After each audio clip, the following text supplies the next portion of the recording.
Hello brother और sister, जय मसीह की। कैसे हैं आप सभी। हम प्रभु से विनती करते हैं कि हम आज के वचनों को गहराई से समझ सके और हम आगे बढ़ सके। तो चलिए संगति की शुरुआत करते हैं प्रभु यीशु मसीह के नाम से। आमीन। तो भाई बहन, हमने पहले की संगति में प्रभु के वचन पढ़े थे। गुप्त रूप में आने के विषय में हमने जाना था। अब हम सीखते हैं कि बाइबल की भविष्यवाणी क्या कहती है कि पहले परमेश्वर के लोगों का न्याय किया जाए। प्रभु में आस्था के माध्यम से पापों की क्षमा पाने के बाद हम सीधे स्वर्ग के राज्य में प्रवेश क्यों नहीं कर सकते। परमेश्वर को अंतिम दिनों में न्याय का कार्य का एक चरण क्यों करना पड़ता है। लोगों को शुद्ध करने और बचाने के लिए परमेश्वर अंत के दिनों में न्याय का कार्य कैसे करता है। न्याय का कार्य से क्या परिणाम प्राप्त हो सकते हैं। न्याय के कार्य में दो पहलू शामिल है। एक है परमेश्वर के चुने हुए लोगों को शुद्ध करना और दूसरा है उन सभी अन्य जातियों की निंदा करना जो न्याय को स्वीकार नहीं करते। कार्य के दोनों आइटम एक साथ किए जाते हैं। ओके, हम आगे बढ़ते हैं। परमेश्वर का धन्यवाद हो। आमीन।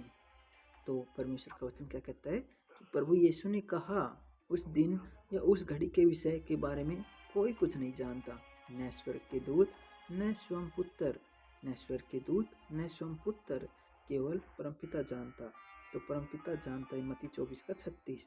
क्योंकि जैसे बिजली पूरब से निकल के पश्चिम तक चमकती है, वैसे ही मनुष्य का पुत्र का भी आना होगा। मत्ती 24:27।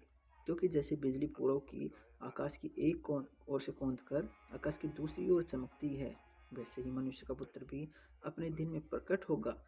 परंतु पहले अवश्य है कि वह बहुत दुख उठाए और इस युग के लोग उसे तुच्छ ठहराए। लूका 17:24-25। प्रभु यीशु ने भविष्यवाणी की कि मुझे तुमसे और भी बहुत सी बातें कहनी है, परंतु अभी तुम उन्हें सह नहीं सकते। परंतु जब वह यथार्थ सत्य का आत्मा आएगा तो तुम्हें सब सत्य का मार्ग बताएगा। यूहन्ना 16:12-13। देख, मैं द्वार पे खड़ा हुआ खटखटाता हूँ। यदि कोई मेरा शब्द सुनकर द्वार खोलेगा तो मैं उसके साथ बिस्तरा कर भोजन करूँगा और वह मेरे साथ। प्रकाशित वाक्य 3:20। आमीन। तो हम इन वचनों से सीखते हैं ब्रदर सिस्टर कि प्रभु ने कौन कौन से रहस्य हमसे प्रकट किए हैं। प्रभु ने कहा कि उस घड़ी और उस दिन के विषय में कोई नहीं जानता, न स्वर्ग के दूत और न ही स्वयं पुत्र। परमपिता ये जानता है कि वो कब आएगा और परमपिता को इस बारे में अच्छे से समझ है और परमपिता इस बारे में जानते हैं। प्रभु के इन्हीं वचनों से हम जानते हैं ब्रदर सिस्टर। तो कि जो जिस घड़ी के विषय में स्वर्गदूत ना प्रभु जानता है, लेकिन परमपिता जानता है उसके विषय में कि वो कब आने वाला है। जिस वचन में लिखा कि जैसे क्योंकि बिजली पूरब से निकल के पश्चिम तक जाती है, वैसे मनुष्य का पुत्र का भी आना होगा। तो बिजली पूरब से निकल के पश्चिम तक जा रही है और मनुष्य का पुत्र भी ऐसा ही आएगा। जैसे बिजली पूरब से पश्चिम तक जाती है, तो पूरब से पश्चिम तक जाने का क्या मतलब है। इसका यही अर्थ है कि पूरब में जब परमेश्वर का आगमन होता है और उसका पश्चिम तक जाना, मतलब कि पूरे बाकी के शहरों, बाकी के देशों, बाकी के राज्य में पहुंचना, उसका सुसमाचार, इसका अर्थ ऐसे पूरा होता है। आगे हम जानते हैं कि क्योंकि जैसे बिजली आकाश के एक ओर कौंध कर आकाश के दूसरी ओर चमकती है, वैसे ही मनुष्य का पुत्र भी अपने दिन में प्रकट होगा। परंतु पहले आवश्यक है कि वह बहुत दुख उठाए और इस युग के लोग उसे तुच्छ ठहराए। और ये बात सच है ब्रदर सिस्टर। जैसे बिजली पूरब आकाश की एक ओर से कौंध कर आकाश की दूसरी ओर चमकती है, वैसे ही मनुष्य का पुत्र भी अपने दिन में प्रकट होगा। तो उसका दिन कब होगा। उसका दिन ये होगा जैसे नूह के दिन थे, वैसे ही मनुष्य का पुत्र आना होगा। तो नूह के दिन के समान ही आज के दिन है ना। और मनुष्य का पुत्र उस समय भी कहा था कि मनुष्य का पुत्र अपने दिन में प्रकट होगा, और अभी यहाँ भी कहा है कि मनुष्य का पुत्र अपने दिन में प्रकट होगा। तो इन दोनों वचनों को मिला के हम जानते हैं कि मनुष्य का पुत्र अपने दिन में प्रकट नूह के दिनों में होगा, और नूह के दिन अब ये चल रहे हैं। तो आगे हम जानते कैसे। आगे का वचन कहता है कि परंतु पहले अवश्य है कि बहुत दुख उठाए और इस युग के लोग उसे तुच्छ ठहराए। और ये बात सच है कि उसको आज के लोग उसे बहुत तुच्छ ठहरा रहे, और वो इस बात का बहुत दुख उठा रहा है। लोगों को नहीं मालूम इस बारे में और वो बहुत दुख उठा रहा है। आज के लोग उसे तुच्छ ठहरा रहे और ये भविष्यवाणी पूरी ठहरती है। आगे वचन में हम जानते हैं कि प्रभु यीशु ने भविष्यवाणी की, मुझे तुमसे और भी बहुत सी बातें कहनी है, परंतु अभी तुम उन्हें सह नहीं सकते। परंतु जब यथार्थ सत्य का आत्मा आएगा तो तुम्हें सब सत्य के मार्ग बताएगा। अब ये वचन कब पूरा होगा।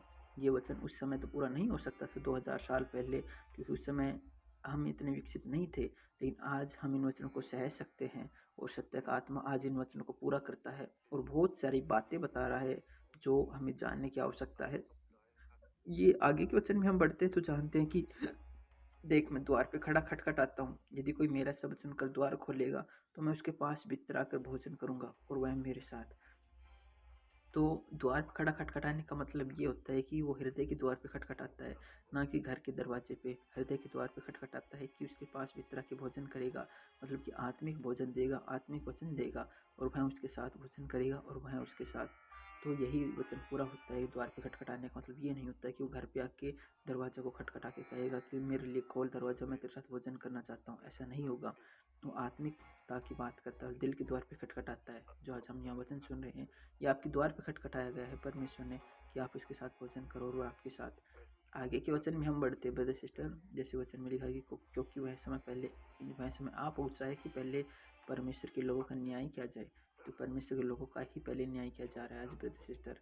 जो मसीह में उन्हीं का न्याय किया जा रहा है, बाद में फिर अविश्वासियों का न्याय किया जा रहा है। अब हम देख रहे देश देश में युद्ध, महाआपदा, अकाल, भूकंप, महामारियाँ बढ़ रही है और परमेश्वर को प्रभु प्रभु कहने वाले, यीशु को मानने वाले, चर्च में जाने वाले हर एक भाई बहन इन आपदाओं का सामना कर रहे हैं। और इन्हीं वचनों से हम जानते हैं कि पहले परमेश्वर के लोगों का न्याय ही किया जा रहा है। वचन संहिता में लिखा है कि वह यहोवा के सामने हो, क्योंकि वह आने वाला है। वह पृथ्वी का न्याय करने को आने वाला है और धर्म से जगत का और सच्चाई से देश देश के लोगों का न्याय करेगा। आज वो धर्म से और सच्चाई से देश देश के लोगों का न्याय कर रहा है ब्रदर सिस्टर। आज के वचन से हम ये सीख पा रहे हैं।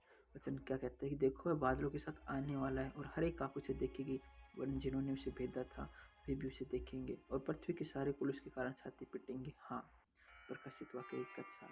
तो ये क्यों कहा है कि हर एक आँख उसे देखेगी और हर एक आँख उसे देख के छाती पीटेगी? हर एक आँख के लिए इसलिए कहा है क्योंकि अगर प्रभु सीधे बादलों पे उतरता है और उसको हर एक इंसान देखता है तो वो कभी छाती नहीं पीटेगा, वो अपने घुटने टेक के अपने पापों का प्रायश्चित कर लेगा। लेकिन इसीलिए हम अगर पीछे के वचन में हम जाते हैं तो जानते हैं कि जैसे बिजली आकाश की एक ओर से कौंध कर आकाश की दूसरी ओर चमकती है, वैसे मनुष्य का पुत्र का भी अपने दिन में प्रकट होगा। परंतु पहले आवश्यक कि वह बहुत दुख उठाए और इस युग के लोग उसे तुच्छ ठहराए।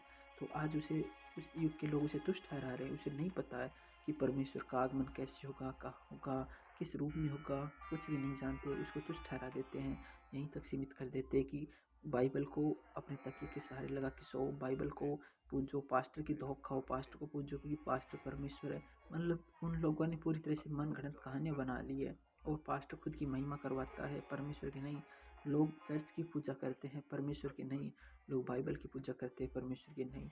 और जब सच्चा परमेश्वर वचन को सत्य प्रकट करता है तो उसे कोई स्वीकार नहीं करता है।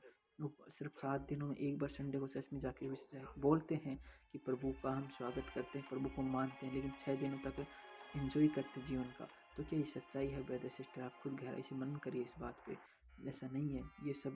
ये सब लोग छाती पीटेंगे क्योंकि उन्होंने परमेश्वर को ना तो स्वीकार किया है, ना ही जानना है और उसको नाम से यीशु यीशु करते हैं। तो ये सब लोग छाती पीटेंगे क्योंकि वचन में लिखा है कि देखो, बादलों के साथ आने वाला है, हर एक आँख उसे देखेगी और जिन्होंने उसे भेजा था वे भी उसे देखेंगे और पृथ्वी के सारे कुल उसके कारण छाती पीटेंगे। हाँ, तो सारे कुल उसके कारण छाती पीटेंगे और हर एक आँख उसे देखेगी।